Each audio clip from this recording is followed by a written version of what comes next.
What's going on, guys? How's it going? ¿Cómo estás? ¿Todo bien? We're struggling here because we have one microphone. So if it sounds like we're going back and forth, we are. I don't know why it would, because for the first, 125 episodes, we were crouched down, huddled over one mic, and then we wised up and got a different audio mixer with two. And then one up our game. Yeah. And then one of the microphones died on us a couple weeks ago. And because we are somewhat in the jungle here in Costa Rica, it takes a couple weeks to get the new one here. But it's reminding us of the early days of I Do podcasts, huddled over a single mic. I honestly don't know how we did it, like doing it right now, because you're so close to me. It's very intimate. Our mouths are like touching, but it's kind of awkward because you want to look at the person that you're talking with, but their eye is like 2 inches from your face. So, yeah, it's fine. And by the time you hear this, we'll probably have the second mic again. And honestly, Sarah, I don't think they would even know. But if you were like, they're back to one mic, I can hear it, then you are a dedicated and like forensic audio listener. You can really parse out those details.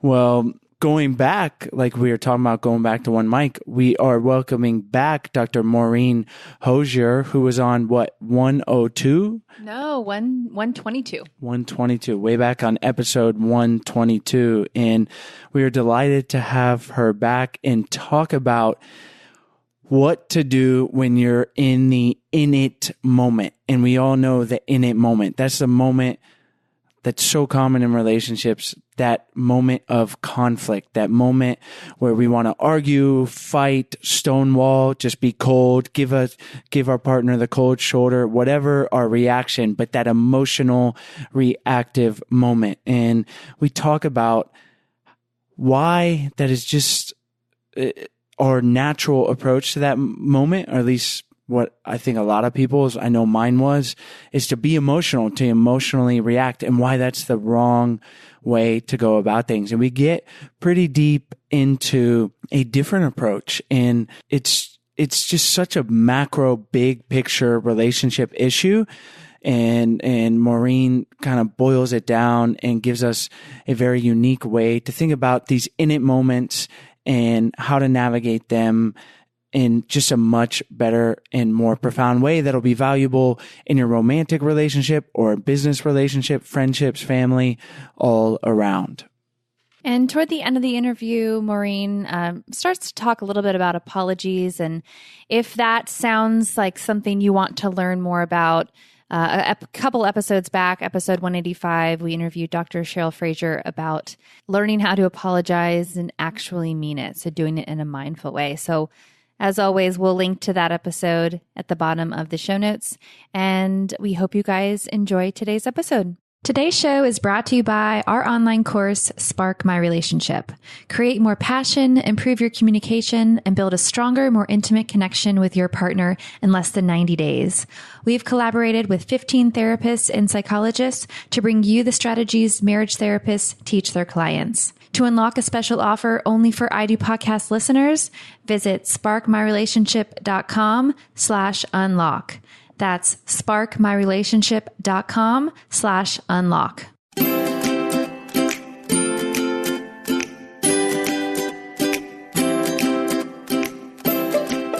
Hi, Maureen. Thanks so much for joining us. Welcome back to the show. Thank you. I really am pleased to be back. Thanks for calling me. Maureen, we like to start the show with having you tell us and our listeners why you enjoy helping people improve their relationships. As a little kid, I was very upset that my parents bickered all the time and argued and never seemed, it was chaotic. The time with them was chaotic and not easy. And I think that started the whole ball rolling was I didn't understand why we couldn't just have fun And I can remember so many car rides sitting in the back seat with my sisters that just were torture. And so I have wanted to study the dynamics of relationships since then. I've wanted to know what goes on for people and why. So I haven't ever really been that interested in the techniques or thoughts of other people in a sense, but just what is happening between people. To me, that was the most important question I could ask myself and begin to explore. Well, we want to have more fun and avoid that bickering, and I can relate. I had not in our relationship. There's not too much bickering between Sarah and I, but my parents were divorced when I was. They divorced when I was 13, and it wasn't terrible, and they didn't do it a lot in front of us. But yeah, I just have like this allergy, even when I'm around it today, of like a couple that's just at each other, and you can just almost sense that energy. And yeah, it's obviously like deep roots in my childhood psychology, I'm sure.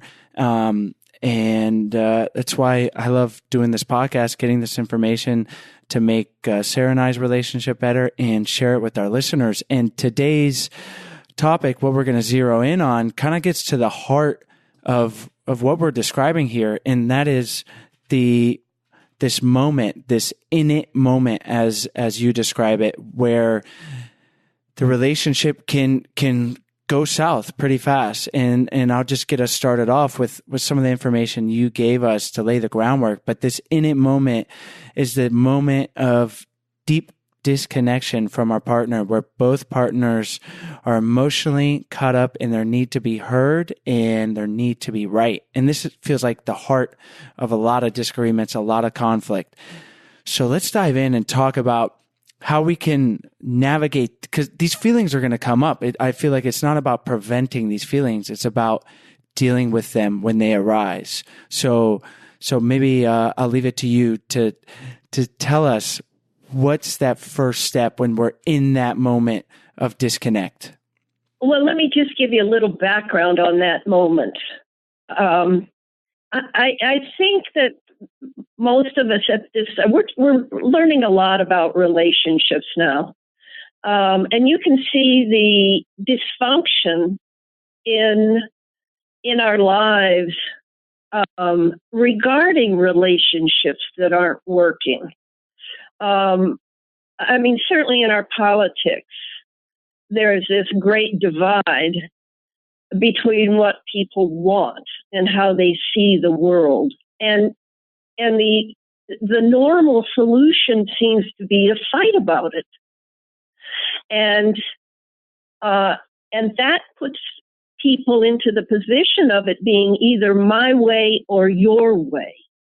So, and someone has to give up themselves in that moment in order to meet the other's need. Well, that's not working for us. That's where the angry, the emotional reactions are. We want to be known. We want to be known to the people that we love. We want to be valued for who we are. But that means that we can't one person be giving something and the other person receiving, and that feel conflictual or feeling a loss in there of giving and not getting back. Did that make sense, what I just said? Yeah, absolutely.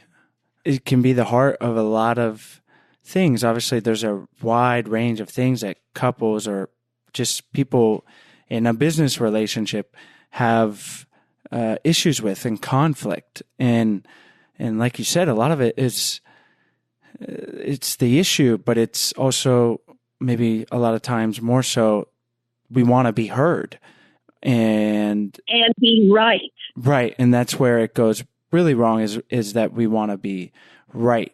So maybe we can talk about those two things, because I feel like being heard is affirmation from the other side that not only do they hear us, but they understand what we're saying, like an empathetic response. Because anyone can nod their head and say, yeah, sure. But like, do you really understand what it is I'm saying? And then being right, to me, that's a little bit of a different thing. So, well, the right comes after the disconnect there, the miss between the two people, and then the conversation takes a left turn that then we're talking about the conversation and what happened or didn't happen, and who saw what and what, who didn't see what. So there's two parts of that conflict. We all want to be known, which means we need to be listened to. A lot of people, when they have issues or something that they'd like to say to their partner, our main word is to say, well, let's talk. Well, that's already, for one of the couple, kind of scary, maybe even a threat, because it means I need you to hear something that you are doing to me that doesn't feel good for me.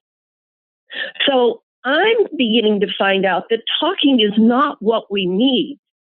What we need is, I want to listen, to be able to be in that place where the conflict isn't happening. And we'll go back to the conflict in a moment here. But I want to listen. I want to know you. And I want to know how you feel. That's a completely different place than this place where we're fighting to be heard and understood and loved. So this, I'm sure, is hitting home for a lot of our listeners. I know it is for me. When I have something that's bothering me, I try to not just brood in my anger, and I feel like I'm getting better every day at communicating if something is wrong, and I will often not start with let me listen to you. So how exactly does that look? Like, usually I am saying, like, let's talk. Like, let's talk about this morning when you did that thing and it bothered me. And so what I'm getting from you is that's not the best approach. So how can I approach that specifically, like, of saying from a listening perspective? I'm going to add one more thing here that just makes it more complicated. In many of our relationships, both of us are looking to the outside of us to change so that we feel better. So in that in it moment, both partners are wanting the other to hear and understand the other at the same moment that I want to be heard and understood. So it's an impossible moment. The in it moment is impossible. Neither one of us are in a headspace to want to learn about our partners. As children, we look to the outside to be heard and understood. First without words and then with words as we're growing up as children. But our initial communications were emotional communications. And that remained for a while. I mean, by the time we're teenagers, we're not supposed to be having emotional reactions anymore that, destroy moments or hurt other people's feelings. But if we haven't had the help from our parents and they have similar issues because they had parents too. So there's no blame or judgment here. Is we just don't know how to communicate in that moment. The only way we know is to emotionally react when we don't feel heard and understood, or we need something to change for us. We're looking to the outside of us to change. It isn't going to work. And the person that has to change would be me. Let's say you and I are having an argument, and you want more, you enjoy your time and space, friends, your business, your interests, and I want more closeness. How do we bridge that moment? I'm asking you to give up yourself, or it can feel like I'm asking you to give up yourself in that moment. Correct? Yep, for sure. Okay. And this is the common one. And I'm lonely, or I'm, looking to spend a lot of time with you, and it's not working for me. That in its moment is an impossible moment for those of us who still look to the outside of us to change so that we are emotionally okay.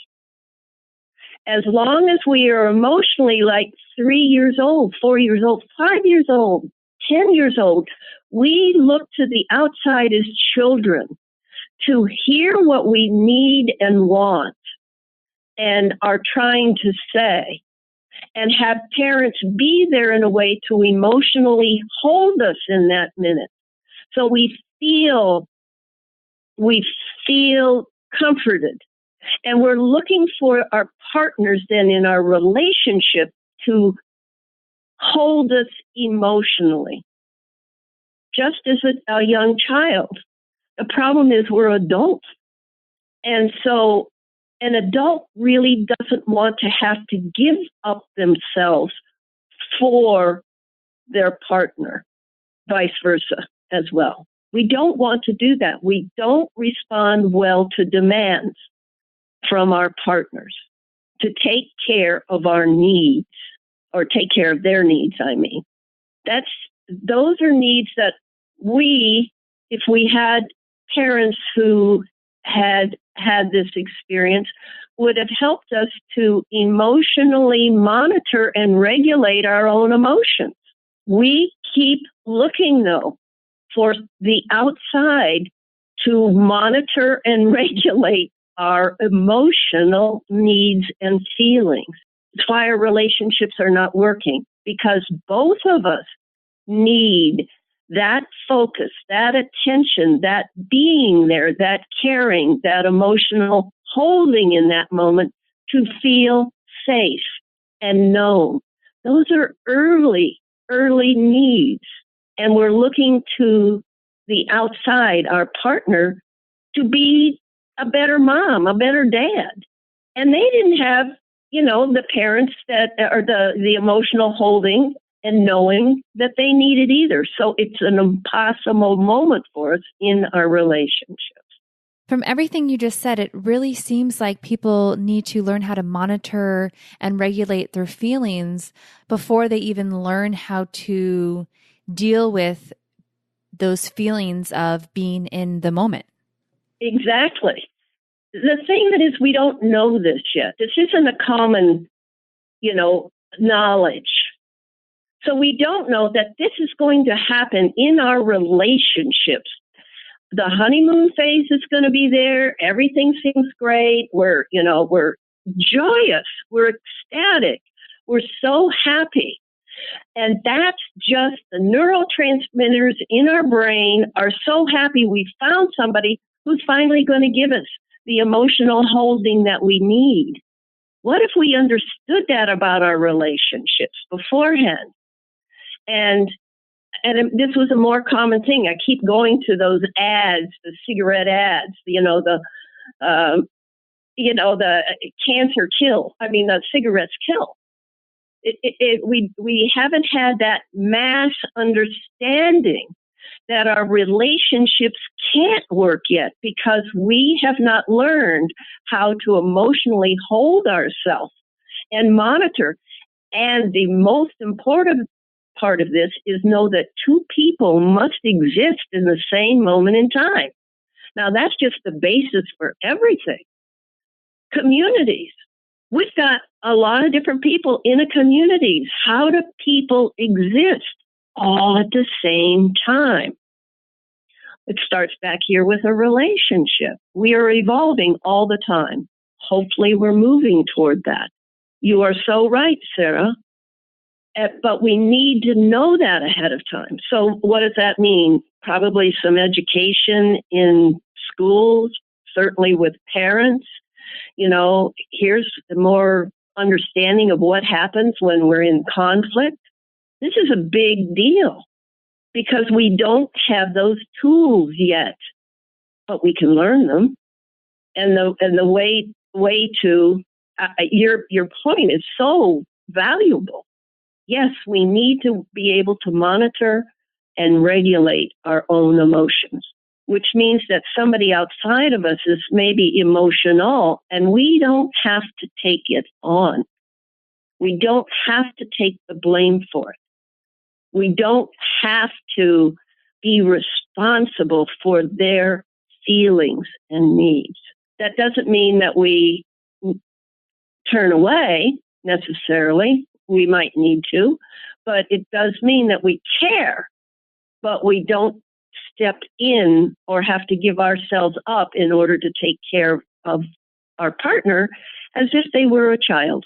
Yes, Maureen, that makes so much sense. And it really is quite a profound thing that we're talking about here, like on a very macro scale, because we're like, how do we improve our relationships? And you're like, well, our whole approach to how our inner dialogue is with ourselves and going back to childhood a lot of times is wrong. And that's where it's coming from. And that's such a big thing. And it's really, just talking about relationships in general seems like not a cultural shift, but like, it's not sexy. It's not what makes the news. It's not a thing in like the cultural dialogue besides when two political parties are disagreeing and that relationship, or the tabloids and who Kim Kardashian is divorcing or marrying or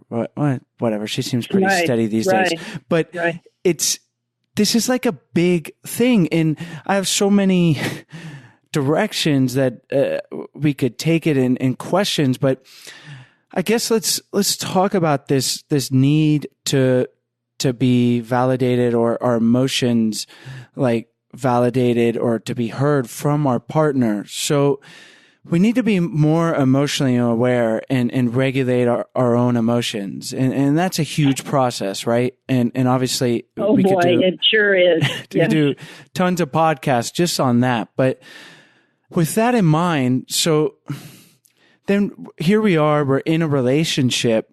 Yes. How do we, rather than so I want to be heard. I have something that is bothering me that, let's say, Sarah is doing, and I want to be heard. But then you're telling me that that's really just, it seems like that's my own thing that I need to deal with because of my childhood or whatever. But then, what are some concrete things? What do I do? How do I proceed with, let's say, a specific example, like Sarah is doing something that's bothering me? What should be my course of action? But before we continue on, we want to tell you about today's sponsors. Today's episode is brought to you by Babble. Babble is the number one, numero uno selling language learning app in the world that helps you speak a new language with confidence. To see how confidently I said numero uno, it's because I practice Spanish on Babble. And not only can you learn Spanish, which is super helpful since we live in Costa Rica, but you can also learn French, Italian, German, Russian, Swedish, and more, over 14 different languages. Babble's short 10 to 15-minute lessons are available on the app or online and are designed to get you speaking confidently in your new language within weeks. You can try Babble for free. Go to babble.com or download the app and try it for free. That's Babble, BABBEL.com, or download the app to try it for free. Babble, speak a new language with confidence. Today's interview is also brought to you by Hourglass Cosmetics, and I'm going to let Sarah tell you about it because I don't wear makeup. Yes, I'll be more than happy to tell you guys about it. For a lot of beauty brands, luxury means something to splurge on and an indulgence. But when I experienced the performance and innovation of Hourglass Cosmetics, it was easy to see that for them, luxury means so much more. Hourglass's Caution Extreme Lash Mascara is groundbreaking. And as you guys know, I'm obsessed. It's actually on my birthday, Christmas, every holiday gift list. Wink, wink, Chase. You got that? Well, they hooked us up, so I don't have to buy it for you. Well, it's not going to last forever, and I need to stock up since we're in Costa Rica. It's beautifully packaged, and their long-lasting formula is completely vegan, never flakes, and never smudges. And I can definitely vouch for that here in hot and humid Costa Rica. Their tapered brush delivers endless length, intense volume, and lift, and helps me get those hard-to-reach areas. Discover Hourglass like I did and experience unparalleled next-generation performance by visiting hourglasscosmetics.com/IDO and use the promo code IDO to get free shipping with your purchase of a full-size Caution mascara. That's hourglasscosmetics.com/IDO and enter the promo code IDO. Well, it's a great question. Love is about caring. Love isn't really about this happiness, this ecstasy that we feel in the beginning of a relationship. It isn't about the feeling that we're going to have a future and we're going to be all right, because of the person we've chosen is going to take care of us. So this is going to be a huge process of understanding that the person we choose has their needs and feelings too. And that emotional conflict in the way that we're handling it is a big signal that the relationship is not working and likely isn't going to work, because we are trying to get the other to take care of us emotionally. And that's not going to work. What's going to work is remembering that a relationship is about caring. And caring means different, more adult kinds of abilities, capacities. That the person that we choose, we love because it's for who they are. And that we don't need them to take care of us, number one. And we want to be in a relationship that is supportive and caring. I go back to caring. A relationship that's about caring is so different than a relationship that's about the honeymoon phase. So, and the way we would like things to be. So we really have to be able, well, number one is that in it moment, we must know that that's a sign that things are changing and we need some help in order to grow emotionally. So therapy would be definitely an option there to help, and a good therapy.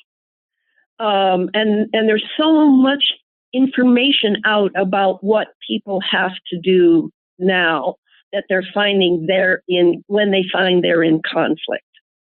They have to grow emotionally.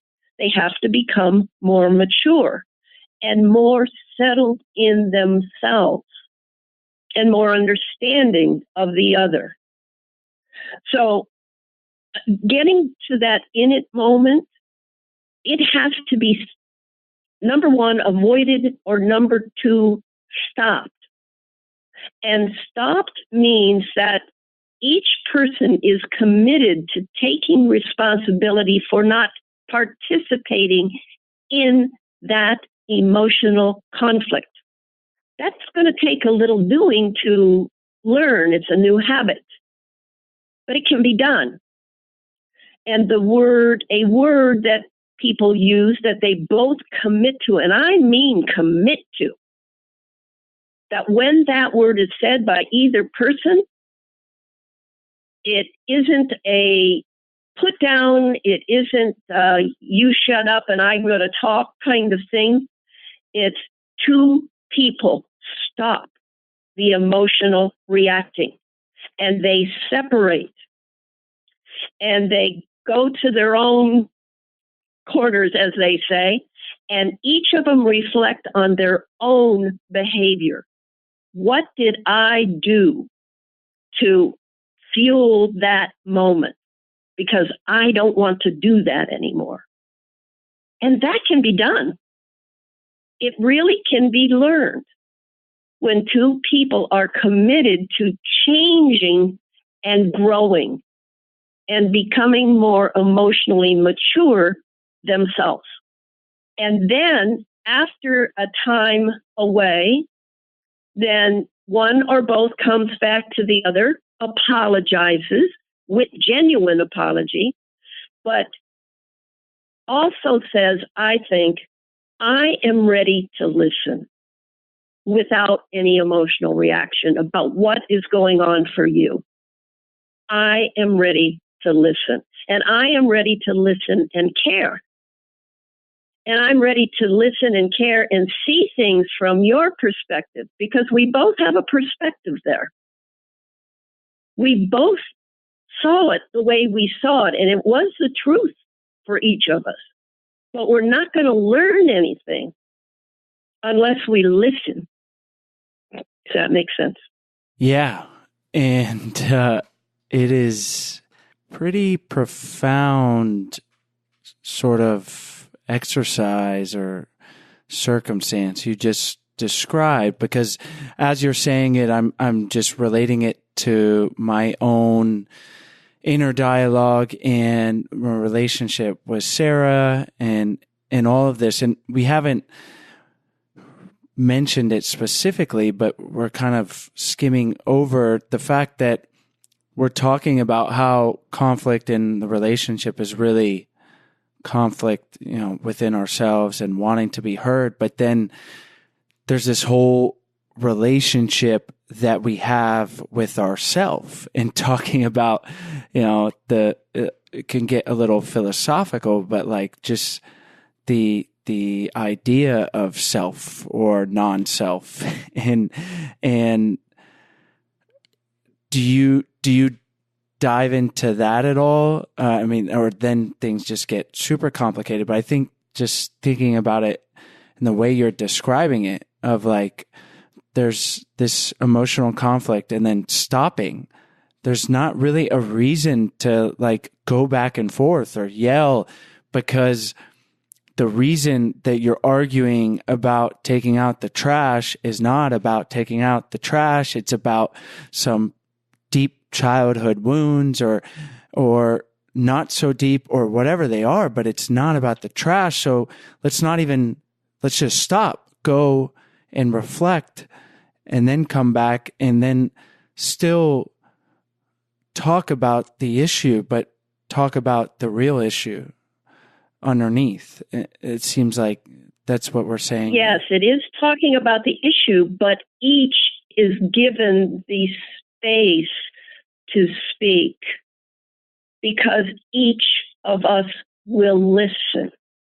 I want to love my partner for who they are, not who I want them to be.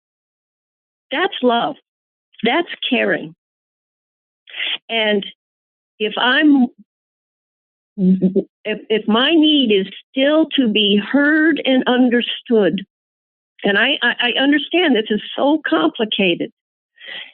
If my partner is willing to listen to me, I will be heard and understood. Each of us will find a moment in there in what the other is saying and go, oh my God, I see how you saw it. I see how, I get it. I get how you experienced that. And it's going to be such a revelation. It's like the aha moment for each of us. That makes so much sense. Now we just learned a new part of our partner. And we valued them. Everything happens. This is exactly what we wanted to happen. But it happens in a different way. I took responsibility for being emotionally reactive, demanding, not considering of my partner's feelings. And I don't want to do that. I own that. It's part of my integrity. The very person I want to be is caring, not controlling, not demanding, not assuming, not expecting, nothing. And I mean, there's more on the with that. I could get into that too. But this can work if we will listen and care and want to grow emotionally and grow up emotionally. It makes a lot of sense, but it seems like it's like what you're describing is like monk-like existence as far as control over our emotions and the relationship with ourselves. I keep going back to just this thought of like not blaming our partner and not looking to our partner to validate who we are, but that requires a lot of work within ourselves, which is worth doing. But I think the right way to look at this is that it's a journey. It's not, you don't snap your fingers and suddenly like you got all this figured out for yourself. And that's where this process that you're describing can be implemented. And through it, we grow a little bit each time. We understand ourselves more each time. In that it's just kind of just a process and looking at it as it's not a finite thing. Right. And what if we knew more that there is a process, that there is a way to emotionally grow. I don't think I began growing until I was 38 years old. I didn't even know what that meant. And I went into therapy and I thought, oh my God, I haven't been growing. I've been stuck doing the same things over and over and over and over because I wasn't learning anything new. And most of us do that. But we can grow here. This is an opportunity for this conflict, this division, this need on both our parts in a relationship to be heard and understood is an opportunity to grow. And what if we understood that more? We'd hopefully kind of look forward to it in a way, as painful as it might be. And if we're with somebody that doesn't want to go, doesn't want to do that, just wants things to change or me to change, then I'm not in the right relationship.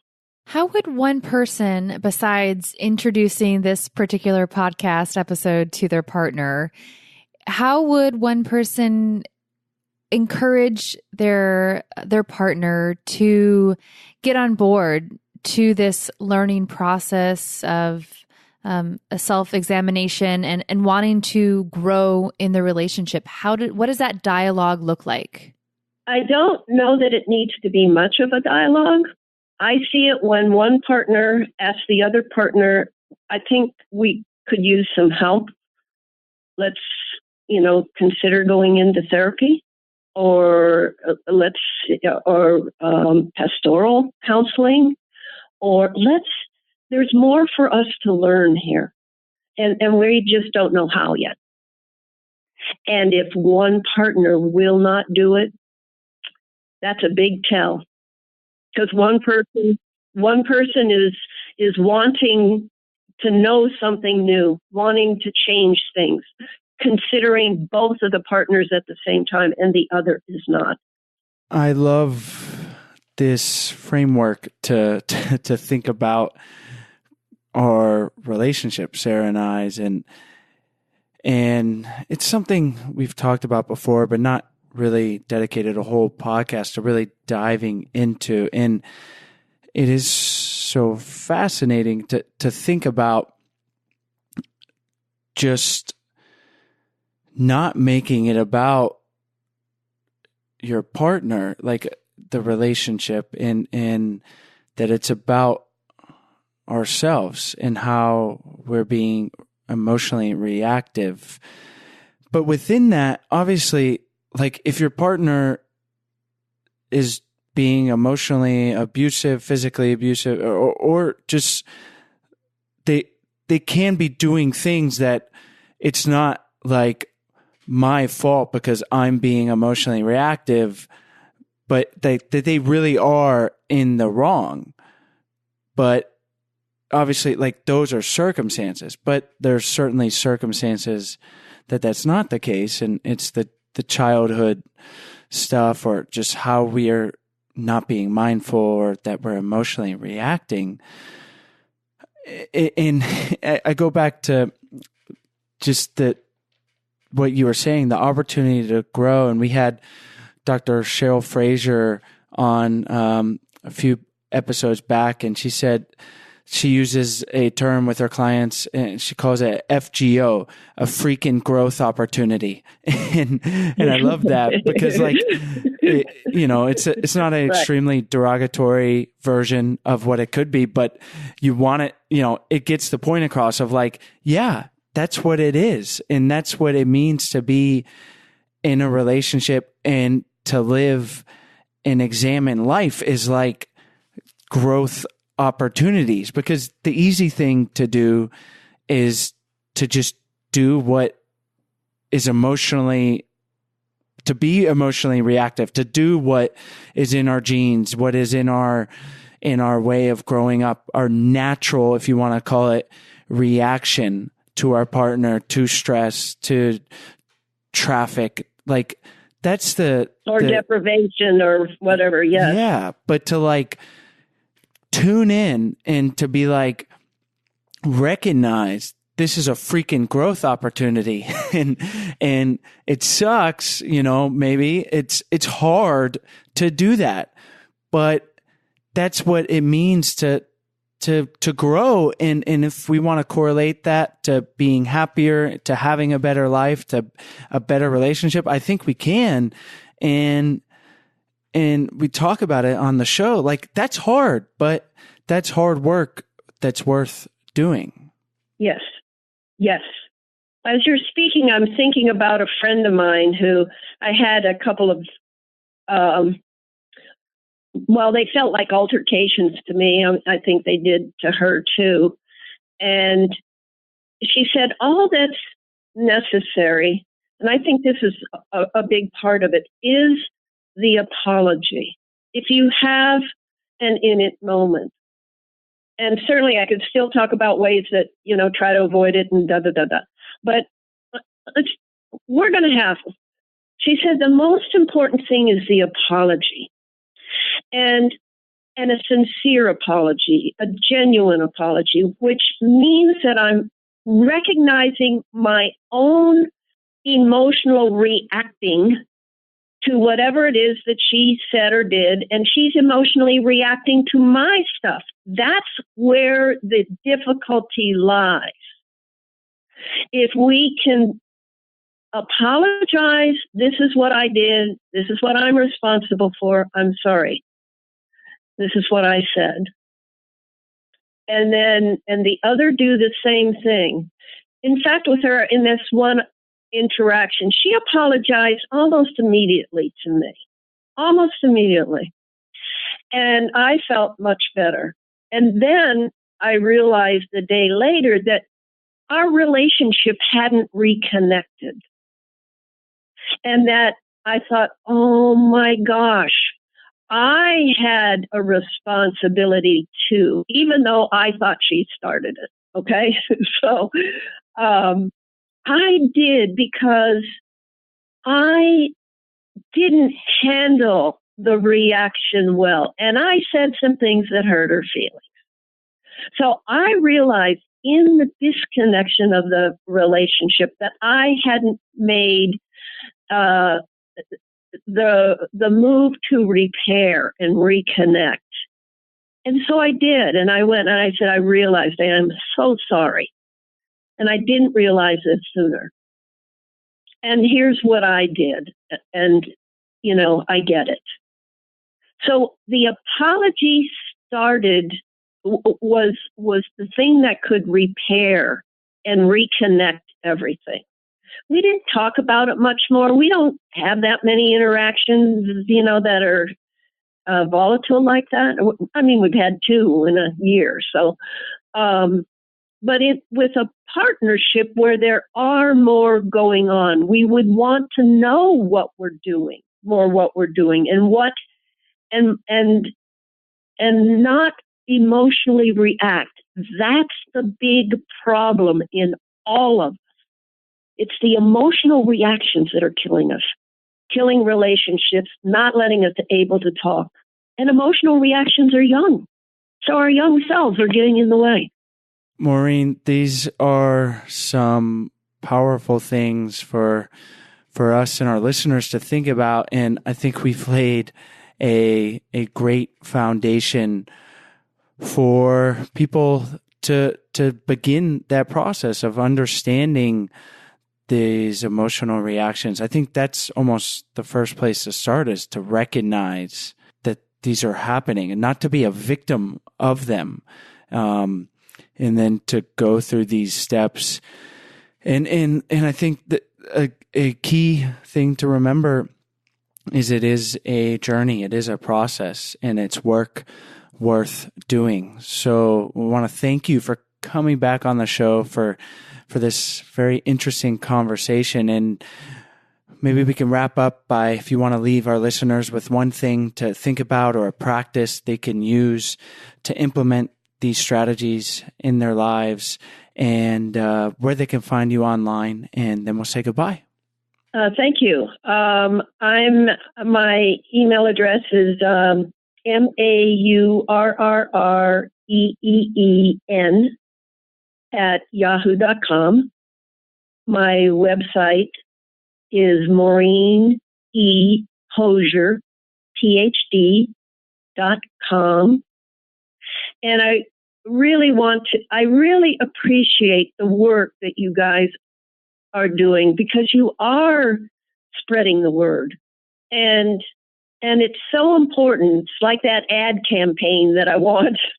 You're part of that ad campaign for us figuring out and learning how to have better relationships and growing up emotionally. And I really appreciate who the both of you are. Well, thank you so much, Maureen. We really appreciate people like you who are willing to come on the show and lend your knowledge to us and our listeners. So thank you. And all the links that you just mentioned to your website and your email will be on your show notes page on our website at idopodcast.com. And again, thank you so much for coming back on the show. Oh, well, thank you. Thank you so much. Much appreciated. Hi guys, we hope you enjoyed today's episode. As always, all the links are in the show notes page as well as on the podcast description. And while you're on our website, we encourage you guys to check out our 14-day Happy Couple Challenge. We send you an email for 14 days with simple, doable challenges to help strengthen and improve your relationship. And on our website, we also have a bunch of free resources for your relationship. So we encourage you to check those out. We also have our Love Tribe on Facebook. We encourage you guys to join the tribe and be there for support for each other. If you have questions or just need some relationship advice, we are all here for each other. The group has grown to almost 1,000 people, and we love it. So we hope you guys join that. You can go to Facebook, Love Tribe Fam, and you'll find us right there. And if you are interested in learning more about our flagship course, Spark My Relationship, we hope you guys check it out. We have a special offer that is only for podcast listeners. So you can go to sparkmyrelationship.com/unlock, and you can unlock that special offer and learn more.